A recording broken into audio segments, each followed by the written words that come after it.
ஆண்டவராகிய இயேசு கிறிஸ்துவின் நாமத்தில் காலை வாழ்த்துக்கள். இன்றைய மன்னா, இதோ தமது சத்தத்தை பலத்த சத்தமாய் முழங்க பண்ணுகிறார். சங்கீதம் 68 வசனம் 33 பின்பகுதி. பாருங்கள், அவருடைய சத்தத்தை முழங்க பண்ணி என்ன செய்கிறாராம். அந்த அந்த கடைசி வசனம் பாருங்கள். தேவனே உமது பரிசுத்த ஸ்தலங்களிலிருந்து பயங்கரமாய் விளங்குகிறீர். அவருடைய சத்தம் அப்படி பயங்கரமாக இருக்குது. பயங்கரமாய் விளங்குகிற இஸ்ரவேலின் தேவன் நம்முடைய ஜனங்களுக்கு பலனையும் சத்துவத்தையும் அருளுகிறவர். தேவனுக்கு ஸ்தோத்திரம் உண்டாவதாகன்னு சொல்லி முடிக்குது. அப்போது சத்தத்தை முழங்க பண்ணி அவர் என்ன செய்கிறாராம், தமது வல்லமையில் உள்ள பரிசுத்த ஸ்தலத்திலிருந்து பயங்கரமாய் விளங்கி தம்முடைய ஜனங்களுக்கு பலனையும் சத்துவத்தையும் அருளுகிறவர். நம்ம இந்த சங்கீதம் 29 அவருடைய சத்தத்தை குறித்து 7 இடங்களில் நம்ம வாசிக்கிறோம். அது 1லேருந்து 11 வசனங்கள் தான். அது 7 இடங்களில் அவருடைய சத்தத்தை குறித்து சொல்லிட்டு கடைசியாக என்ன சொல்லியிருக்கு பாருங்க. கர்த்தர் தமது ஜனத்திற்கு பலன் கொடுப்பார், கர்த்தர் தம் ஜனத்திற்கு சமாதானம் அருளி அவர்களை ஆசீர்வதிப்பார். அப்போ பலன் கொடுக்கிற கர்த்தருடைய சத்தத்தை அப்படியாய் அவர் முழங்க பண்ணும்போது அதை நம்ம என்ன பண்ணுமா, பிரசித்தப்படுத்தணுமா. அவருடைய சத்தத்தை குறித்து, அவருடைய வல்லமையை குறித்து நாம் பிரசித்தம் பண்ண வேண்டும் என்று சொல்லி, அவருடைய மகிமை இஸ்ரவேலின் மேலும் அவருடைய வல்லமை மேக மண்டலம் உள்ளது என்று சொல்லி நாம் அவரை பிரசித்தப்படுத்த வேண்டும் என்று சொல்லி சொல்லப்படுறது. காரணம், அவர் தமது ஜனத்திற்கு பலன் கொடுக்கிறவருக்கா. யார் ஒருவர் ஆண்டவரே எனக்கு பலன் இல்லை அப்படின்னு சொல்கிறோமோ அவங்களுக்கு என்ன செய்வார், அவர் பலன் கொடுப்பார். 2 காரியம் சொல்கிற. 2 நாளாகவும் 20ஆம் அதிகாரம் 12ஆம் வசனத்தில் பாருங்கள். அந்த இடத்துல யோசபாத் ராஜாவுக்கு விரோதமாக மோவாப் புத்திரர், அம்மோன் புத்திரர், சேயீர் மலை பள்ளத்தாக்கினர் வராங்கன்னு கேள்விப்பட்டவுடனே யோசபாத் ராஜா என்ன செய்கிறார் தெரியுமா, உடனே பயப்படுறாரு.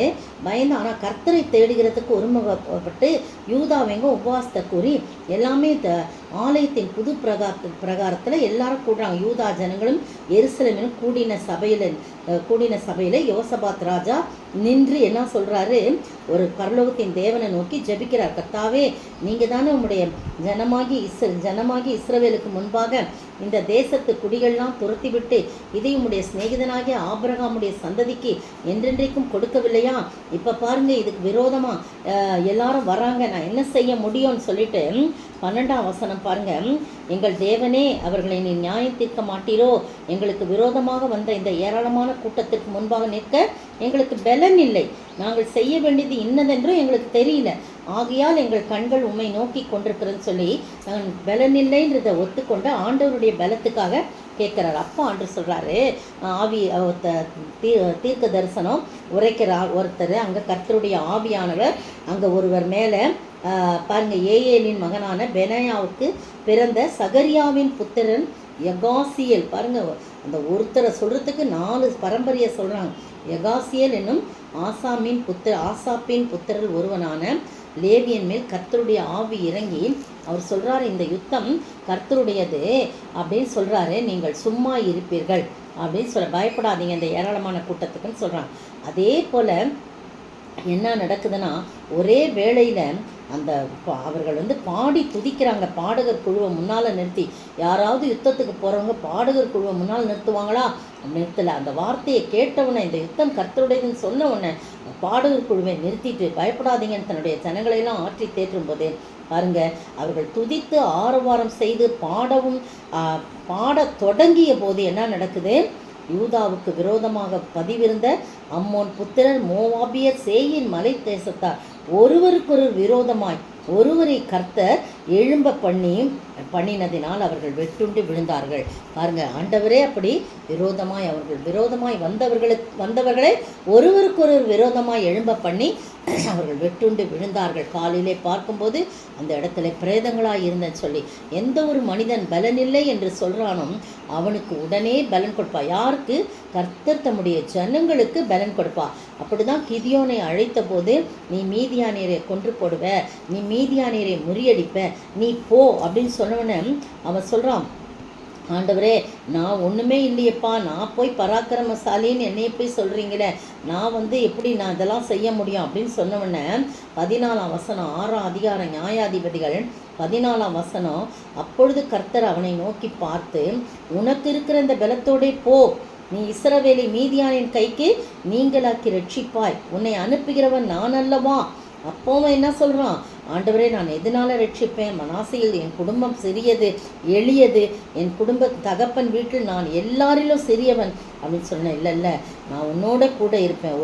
ஒரே மனுஷனை முறியடிப்பது போல நீ மீதியானை முறியடிப்பான்னு சொல்கிறாங்க. அதே போல் நடக்குது. இந்த அருமையான வேளையில் ஆண்டவருடைய சத்தத்தை முழங்க பண்ணி அவர் தம்முடைய ஜனங்களை பலப்படுத்தி பலன் தந்து அவர்களுக்கு சத்துவத்தையும் அருளுகிறவர் என்று சொல்லி நம்ம பார்க்கணும். எனவே அவருடைய சத்தத்தை நாம் கேட்கின்ற மக்களால் நம்முடைய செவியை சாய்த்து ஆண்டவருடைய சமூகத்தில் கேட்கும்போது அவர் நமக்காய் யுத்தம் செய்து நம்மை ஜெயிக்க பண்ணுகிற ஆண்டவராக இருக்கிறார். ஆண்டவர் தாமே இந்த வார்த்தைகளை ஆசீர்வதிப்பாராக. ஜெபிப்போம்.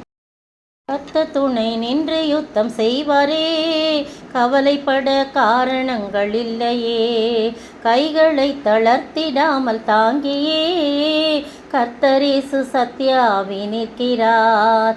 கர்த்தர் நல்ல யுத்த வீரரே, அல்லேலூயா, கர்த்தர் நல்ல யுத்த வீரரே.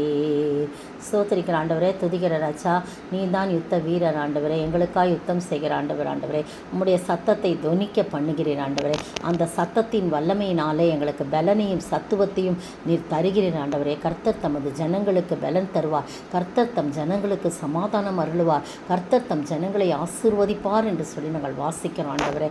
அப்படியாய் நீர் கர்த்தாவுடைய சத்தத்தை தொனிக்க பண்ணி அதன் மூலமாக வரக்கூடிய வல்லமையினாலே ஆண்டவரே எங்களை பலப்படுத்துகிறேன். அதற்காய் ஸ்தோத்திரம். தொடர்ந்து ஆசீர்வதிங்க. யார் ஒருவர் ஆண்டவரே பலன் இல்லை என்று சொல்லி மட்டும் கேட்டாலும் உடனே பலன் தந்து எங்களை ஆசீர்வதிக்கிறேன். இயேசுவின் நாமத்தில் ஜெபிக்கிறேன் பிதாவே, ஆமீன் ஆமீன்.